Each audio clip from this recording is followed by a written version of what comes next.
Friends, welcome to my YouTube channel school of knowledge. आज मैं आपके लिए जीव विज्ञान विषय की पाठ योजना लेकर आई हूँ, जिसका प्रकरण है लाभदायक एवं हानिकारक पौधे। आइए देखते हैं कि लाभदायक एवं हानिकारक पौधे प्रकरण के लिए पाठ योजना किस प्रकार बनेगी। इसके लिए सबसे ऊपर हम लिखेंगे पाठ योजना संख्या, फिर लिखेंगे छात्र अध्यापक या छात्र अध्यापिका का नाम, फिर लिखते हैं विद्यालय का नाम जहाँ से शिक्षण कार्य करना है।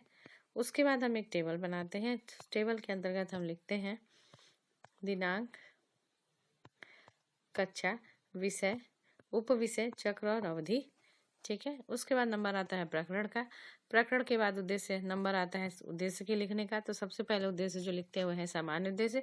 सामान्य उद्देश्य सारे ही लेसन प्लान के लिए एक होता है, जिसको मैं पहले के लेसन प्लान में बता चुकी हूँ, और साथ ही साथ मैं इसको डिस्क्रिप्शन बॉक्स में भी मेंशन कर दूंगी। उसके बाद दूसरा नंबर आता है विशिष्ट उद्देश्य का। विशिष्ट उद्देश्य प्रकरण को लेके बनाया जाता है। तो विशिष्ट उद्देश्य में 3 तरह के उद्देश्य की चर्चा करूंगी, जिसमें से पहला उद्देश्य है ज्ञानात्मक उद्देश्य, दूसरा है बोधात्मक उद्देश्य और तीसरा है क्रियात्मक उद्देश्य। तो ज्ञानात्मक उद्देश्य क्या है? ज्ञानात्मक उद्देश्य है कि छात्र लाभदायक एवं हानिकारक पौधों के बारे में ज्ञान प्राप्त कर सकेंगे, और दूसरा छात्र लाभदायक पौधों को वर्गीकृत कर सकेंगे। तो ये दो थे हमारे ज्ञानात्मक उद्देश्य। उसके बाद नंबर आता है बोधात्मक उद्देश्य का।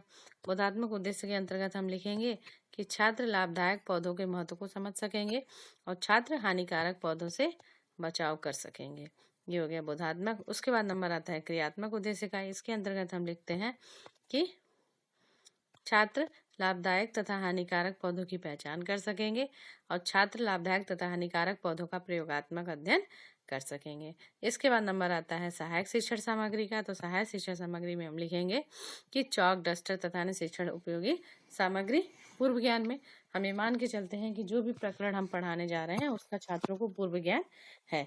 तो हम इसमें लिखेंगे कि छात्रों को लाभदायक तथा हानिकारक जंतुओं के पौधों के बारे में सामान्य जानकारी है। इसके बाद नंबर आता है पाठ प्रस्तावना का। तो प्रस्तावना के लिए प्रश्न बनाएंगे। कैसे प्रश्न बनेंगे?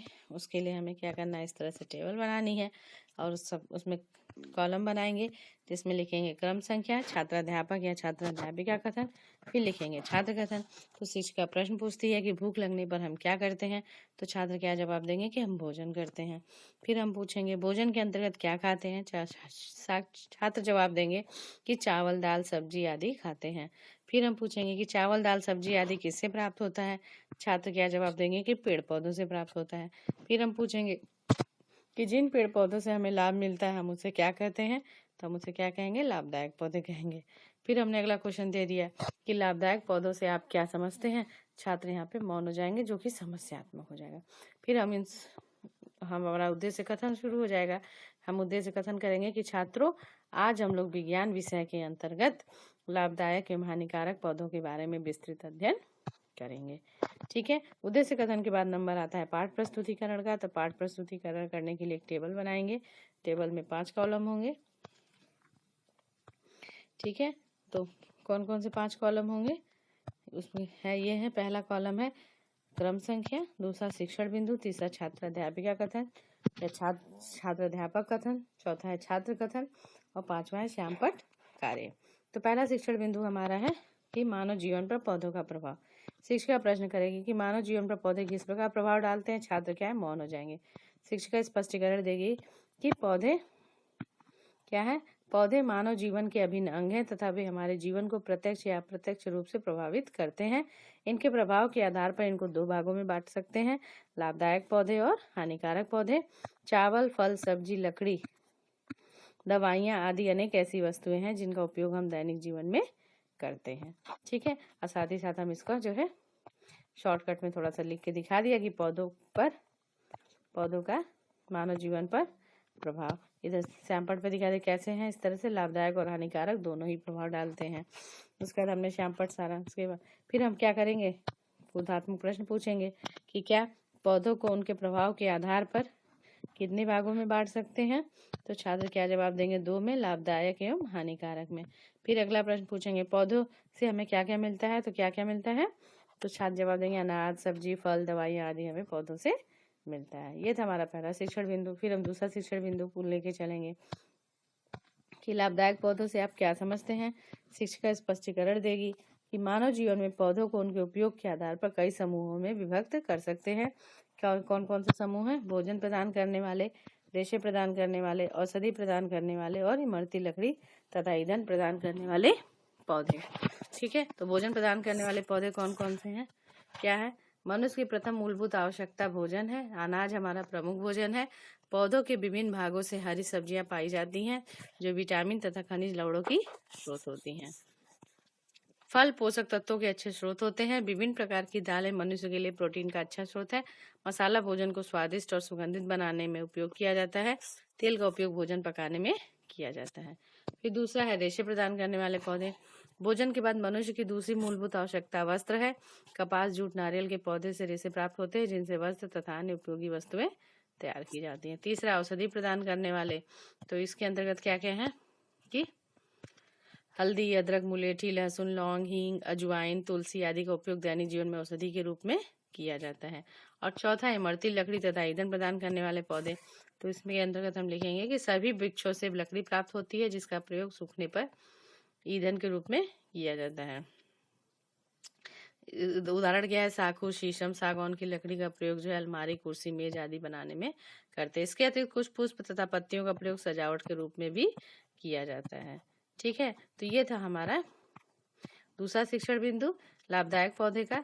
उसके बाद इसको हम साथ ही साथ शॉर्टकट में इधर श्यामपट पे भी लिख देंगे कि भाई सजा भोजन प्रदान करने वाले पौधे, अनाज से कार्बोहाइड्रेट मिलता है, सब्जियां मिलती हैं, अरहर दाल, मूंग दाल, सरसों, अलसी, ये सब उपयोगी पौधे हैं। फिर ऐसे में लिख दिया कि जूट, कपास, नारियल आदि मिलते हैं। औषधि में लिख दिया कि हल्दी, अदरक, हींग, काली मिर्च आदि जो औषधि के रूप में उपयोग होती हैं। फिर इमरती लकड़ी में लिख दिया कि साखू, शीशम, सागौन आदि जो है इमरती लकड़ियां हैं। फिर सजावटी पौधों में लिख दिया कि गुलाब, गेंदा, चमेली आदि सजावट के रूप में उपयोग किया जाता है। तो हमने ये श्यामपट कार्य भी लिख के दिखा दिया। उसके बाद नंबर आता है बोधात्मक प्रश्न का। बोधात्मक प्रश्न में हमने क्वेश्चन पूछ लिया छात्रों से कि कौन से पौधे प्रोटीन का अच्छा स्रोत है, तो छात्र क्या जवाब देंगी? दालें। फिर दूसरा प्रश्न पूछा औषधि प्रदान करने वाली 4 पौधों के नाम बताइए, तो कौन कौन से औषधि हैं? तुलसी, हल्दी, अदरक और मुलेठी, ये 4 पौधे हो गए। उसके बाद अगला शिक्षण बिंदु है हमारा हानिकारक पौधे का। तो हानिकारक पौधे से इसका प्रश्न करती है कि हानिकारक पौधे से आप क्या समझते हैं। छात्र स्पष्टीकरण देंगे कि कुछ पौधे मनुष्य के लिए, छात्र क्या बोलेंगे? छात्र मौन हो जाएंगे तो शिक्षिका स्पष्टीकरण देगी कि कुछ पौधे मनुष्य के लिए हानिकारक होते हैं जिनका विवरण निम्नवत है। तो इसमें कैसे? कुछ पौधे खुजलाहट पैदा करते हैं जैसे कि गाजर घास के छू जाने पर त्वचा में खुजली होती है। इसके अलावा कवाच के रोवे, कच्चे काजू के आवरण तथा पपीते का दूध, अरबी का दूध आदि जो है ये सब खुजली करते हैं। और साथ ही साथ रिस्पैंचा तथा कुरारे के रस में भी जहर होता है। तीसरा है भांग, पोस्ता तथा कोको आदि में मादक पदार्थ पाया जाता है। फिर कहा कि कौकों के द्वारा मनुष्य में दांत, खाज व खुजली व गंजापन उत्पन्न होता है। ठीक है, तो ये हो गया आपका हानिकारक पौधे। साथ ही साथ हमने यहाँ लिख दिया कि पीली कनेर, मदार का दूध भी जहरीला होता है। ठीक है, जो भी आप यहाँ श्यामपट कार्य में आपकी अपनी इच्छा से आपको जो भी लिखना है आप श्यामपट कार्य पे दिखा सकते हैं बच्चों को समझाने के लिए। ठीक है, फिर हमने क्या किया? पुनरावृत्ति प्रश्न का नंबर आ गया। नहीं, अभी तो शिक्षण कार्य चला था। फिर हमने क्या किया? बोधात्मक प्रश्न पूछा। बोधात्मक प्रश्न पूछा तो इसमें हमने पूछ लिया कि खुजलाहट करने वाले पौधे, 2 पौधों का नाम लिखिए। तो छात्र ने जवाब दिया कि गाजर घास और अरबी। फिर हमने कहा दांत, खाज व गंजापन किसके द्वारा होता है, तो छात्रों ने क्या जवाब दे दिया कि कवकों के द्वारा होता है। तो ये था हमारा तीसरा शिक्षण बिंदु। और उसके बाद शिक्षण बिंदु समाप्त, ये पाठ प्रस्तुतिकरण समाप्त होता है। उसके बाद नंबर आता है पुनरावृत्ति प्रश्न का। पुनरावृत्ति प्रश्न हम पूरे शिक्षण बिंदु से लेके चलते हैं। तो हमने 3 प्रश्न पूछ लिए बच्चों से। पहला पूछ लिया कि लाभदायक पौधे से आप क्या समझते हैं। दूसरा पूछा कि हानिकारक पौधे कौन कौन से हैं। और तीसरा पूछ लिया कि औषधि वाले पौधे कौन कौन से हैं। उसका नंबर आता है श्यामपट सारांश का। तो ये हमने शॉर्ट में दिखा दिया कि लाभदायक तथा हानिकारक पौधे। लाभदायक पौधे क्या होते हैं? मानव जीवन के लिए उपयोगी पौधे, उदाहरण दे दिया। और हानिकारक पौधे मानव जीवन के लिए हानिकारक पौधे, इसका उदाहरण दे दिया। ठीक है, इसके बाद नंबर आता है श्यामपट सारांश के बाद नंबर आता है गृह कार्य का। तो गृह कार्य में हमने बच्चों से प्रश्न कर लिया कि औषधि प्रदान करने वाले पौधे तथा उनके औषधि गुणों की तालिका बनाकर लाना था। तो ये था हमारा आज का लेसन प्लान, लाभदायक तथा हानिकारक पौधे। अगर आपको मेरी वीडियो अच्छी लगी हो तो प्लीज इसे लाइक करें, शेयर करें और सब्सक्राइब करें। Thank you so much.